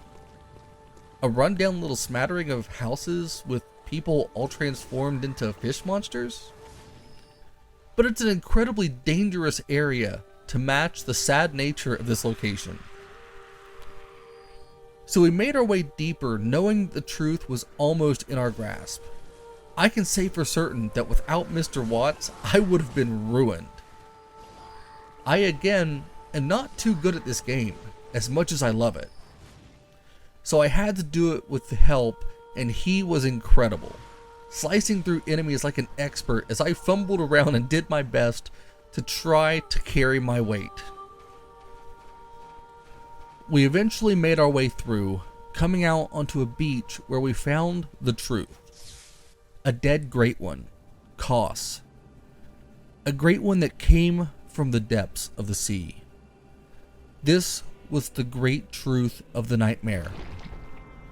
The hunters ravaged Kos's body, pilfering through it for whatever they wanted or thought would be useful. And the dead Kos was also with child. The only great one that has ever been able to pull that off. As we approach, the child crawls from its mother, a disturbing humanoid monster that was never given the chance to live. It's not even for certain that it ever could live, but the orphan is fueled by fear and hatred.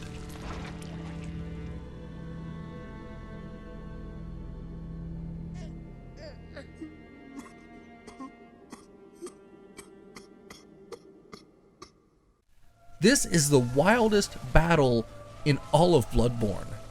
One of the hardest of all of the FromSoftware battles, in my opinion. Orphan leaps all over and slams hard, using its own umbilical cord as a massive weapon. This terrifying nightmare is relentless, leaving very few openings. We struggled a lot here, picking away at its health as we dove for cover, fighting there and here around the body of its mother. This fight was as sad as it was intense. I felt pity for the orphan. It wasn't its fault that any of this had happened, and it wasn't its fault that we had to kill it. It was just doing what it knew, and when it fell,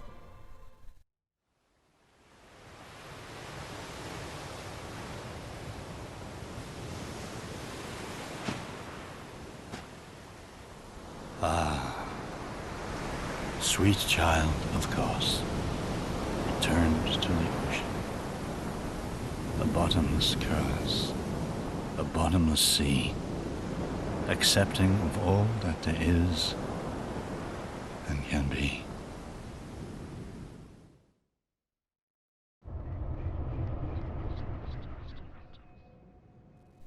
the orphan was given a proper send-off. We had helped to vanquish the nightmare. The orphan has returned to the sea, and now there was only one loose end to tie up in the nightmare. Lawrence. He is totally optional. You could let him slumber in the Grand Cathedral forever, but all nightmares must end. And it was time for Lawrence, the founder of the church, to awaken.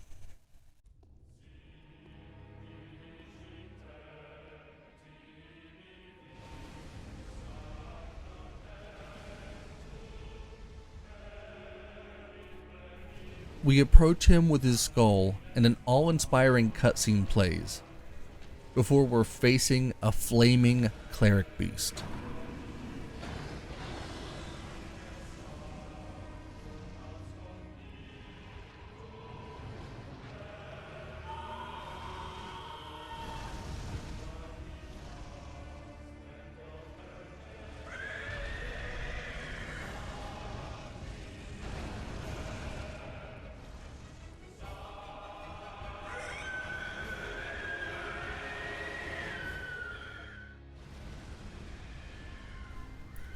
The original cleric beast, the true scourge of the healing church, Lawrence was a prisoner of the nightmare too, and fights with a ferocity befitting someone as important to the world of Yharnam as he is. The second stage of the battle was even more intense, as the legs of Lawrence the cleric beast are destroyed, and Lawrence thrashes around on the floor, dragging himself, leaving fire in his wake.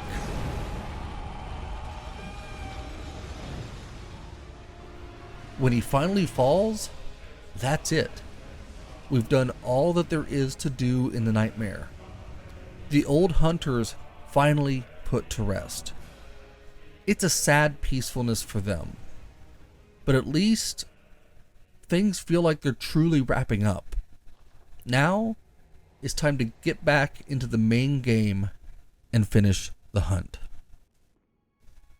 We head back now and make our way through Cathedral Ward, finding that we can no longer fast travel to the Grand Cathedral. Upon investigating, we find Eileen the Crow laying at the doors, badly wounded.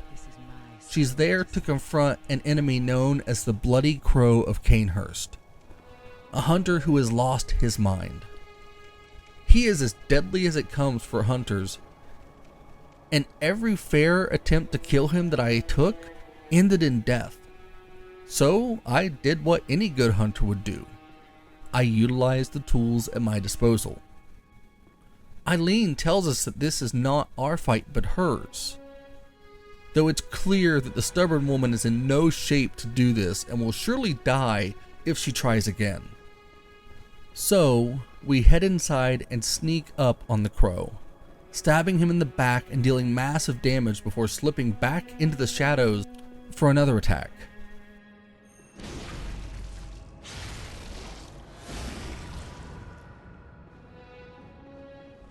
Sure, it's unfair and there's no honor, but we're doing this for Eileen.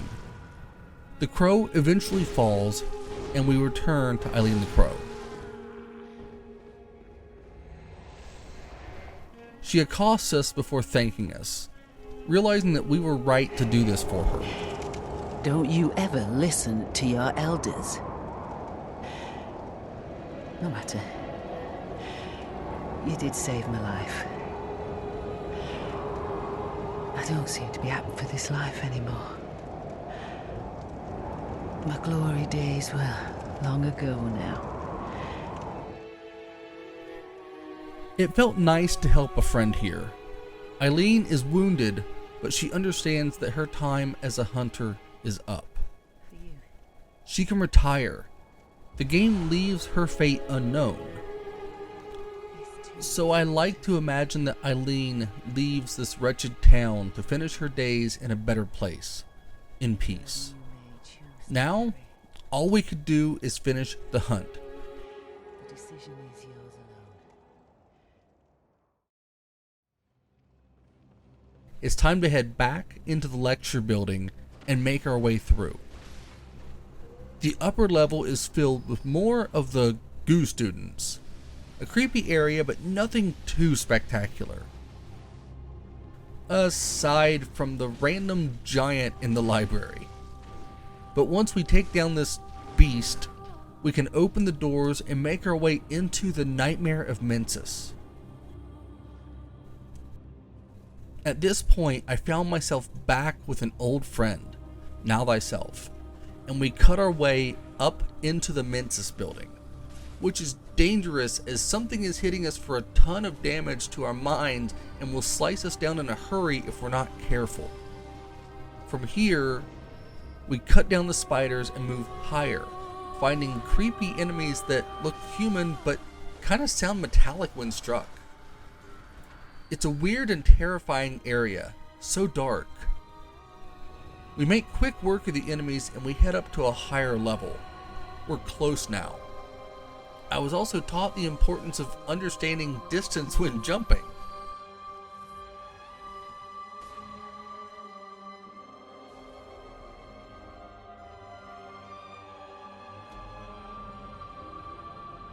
But after that, we headed up higher until we came face to face with the man who seems to be responsible for the Mensis nightmare.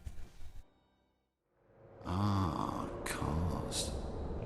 Or some say cosm. Do you hear our prayers?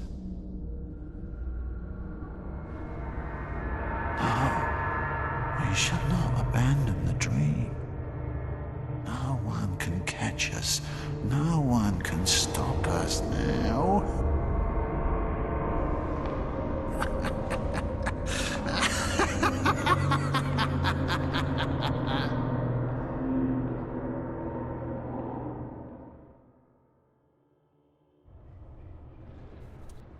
He is a twisted and corrupted man who has fallen into insanity. This battle can be absolutely infuriating. Micolash, the host of the nightmare. We have to chase him around as he sends us on a hunt for him, which is fortunate since we are hunters after all. When he's cornered, he can one-shot kill, which makes him even more dangerous, but mostly, he's just someone who we can beat on. And after a while, he heads deeper into the building, making us chase him. We can hear him asking for eyes and speaking about other great ones, such as Rom. It's a wild battle where the worst thing here is the actual fight itself. Micolash is a real pain in the butt to fight. Thankfully, Now Thyself showed me a way to cheese this annoying foe. I was able to watch as he just slaughtered Micolash, getting a chance to rest as we hear the terrifying cries of a dying or waking Micolash. Now I'm waking up. I'll forget everything.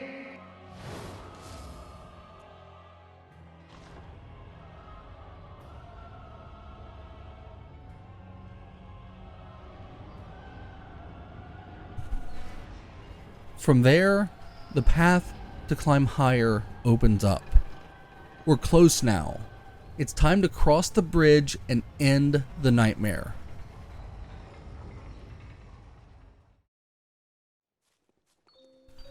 We made our way deeper into this horrifying nightmare and take on shades that look like the shadows of Yharnam.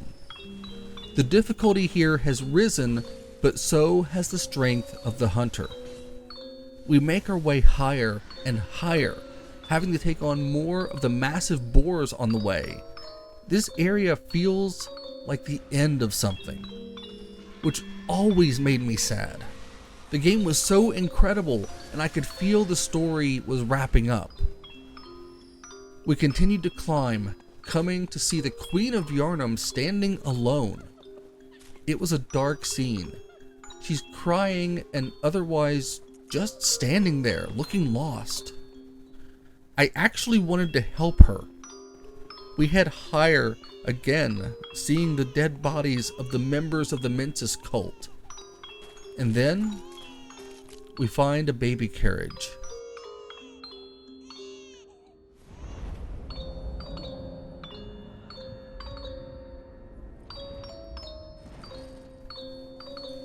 And baby Murgo's wet nurse, another great one, is there to protect or perhaps kidnap Murgo. We aren't sure, but this thing has blades for days and will slice the hunter up. We were able to flank the wet nurse and she fell with ease as the crying of the baby faded away. The nightmare was slain. Now it was time to return to the hunter's dream. We'd done it. The hunt was essentially over. Now the workshop was burning. Good hunter, you have come. Dawn will soon break. This night and this dream will end. Gehrman awaits you. The doll told us what's happening. We need to meet Gehrman and seal our fate. And from here, there are 3 endings that we could get. It's a terrifying sight seeing the building burning here as the doll is so calm. But it's almost time to end this. Before we get there, I'm going to talk about something that I did after defeating Gehrman. The Chalice Dungeons. I realized at this point, after I had nearly completed the entire game to get the platinum trophy, all I needed to do was finish challenge dungeons, so I pushed on, taking out these dungeons and making my way through this complete insane game. It was a massive pain as I really don't like the chalice dungeons. I find them monotonous and either too easy or too hard. But again, the hunter is never alone. I was able to get help to slice my way through them. And in the end, we found the Queen of Yharnam.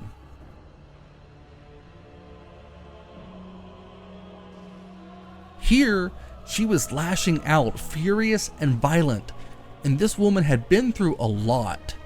But in the chalice dungeons, we brought her to finally rest, letting the queen be at peace, and earning the platinum trophy. I had a lot of help along the way too, and to all of you, you have my thanks. I considered going through this in detail, but this video is already long enough, and if you want to explore the chalice dungeons, be my guest.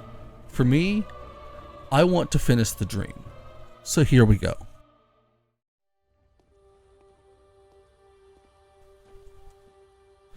I'll be laying out all 3 possible endings here, and let's start with the simplest. Gehrman offers to help you wake up. He says that he can send you back to your world. This will all be over and you can move on with your life. If you accept,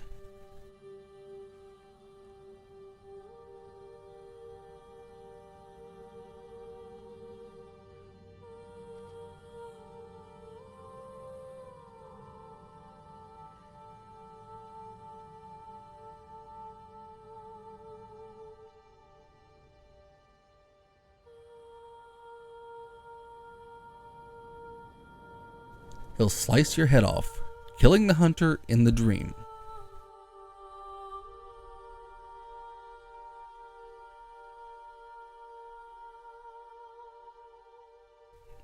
And yes, you wake to see the dawn, alive, surviving the hunt. It's actually probably the happiest ending to choose, and if you went with this, I totally respect that. It's incredible as a visual ending. The best visual of the bunch, in my opinion. The feeling of hope, seeing the sun in a blue sky and the doll bidding us farewell. It's a fantastic ending. But FromSoft, they know their audience. So we have the choice to resist Gehrman. But before we tell the old hunter no, let's go back and check on the 2 that we saved in the chapel.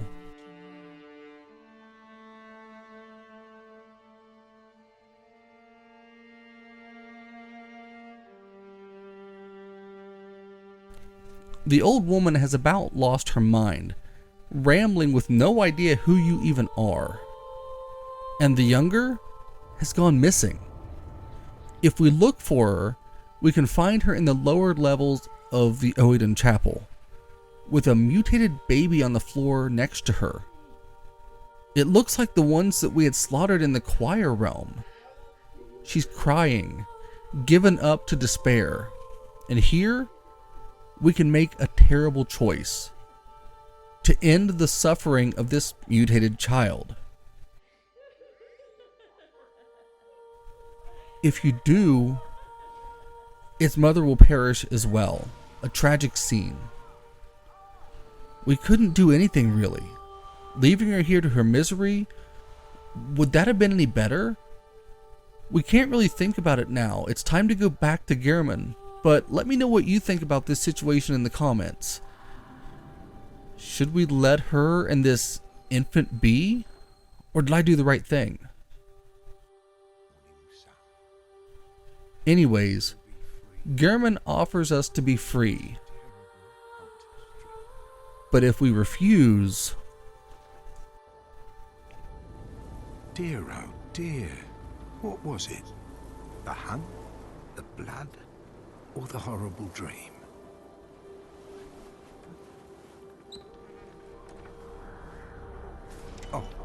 It doesn't matter.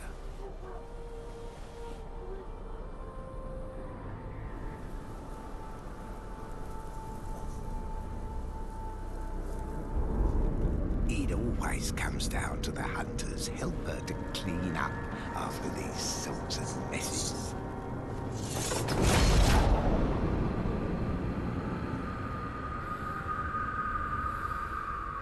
Tonight, Gammon joins the hunt. That's right. He's convinced that we have lost our minds and he will send us back to our life by force. He's not a villain. He's trying to save us from ourselves here. Gehrman has joined the hunt, thinking that he is taking down another mad hunter. This battle is intense. He knows what he's doing. Gehrman is one of the most skilled hunters in Yharnam's history, and alone, I didn't stand much chance. But I brought back my friend Now Thyself, and we took on Gehrman along with a third hunter who wished to lend aid. The three of us took the good man down, sending him from the dream, freeing Gehrman before the true Lord of the Hunter's Dream arrived.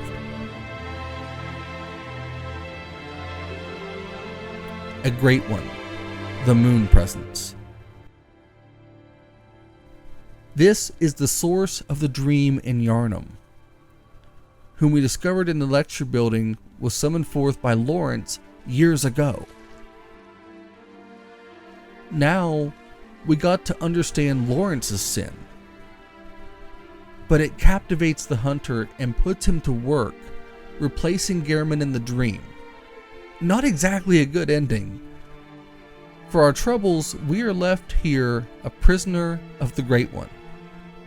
But there is a third option. And so, the hunt begins again.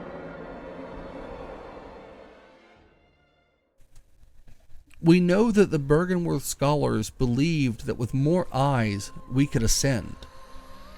And if you were a real sicko who decided to consume 3 of the 1/3 umbilical cords of the Great Ones, you would find yourself with enough insight, enough eyes to see a higher truth and to resist the Moon Presence.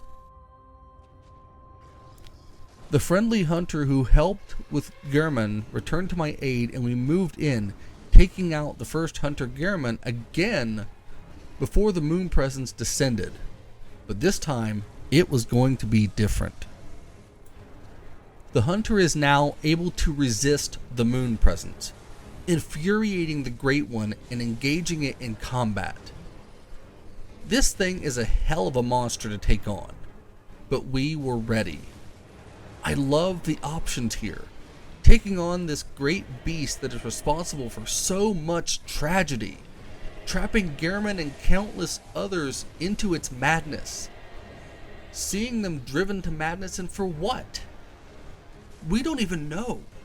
But now, we can take the Moon Presence down, defeating the Great One that has forced its will over Yharnam for years. The true ending, perhaps? Well, maybe.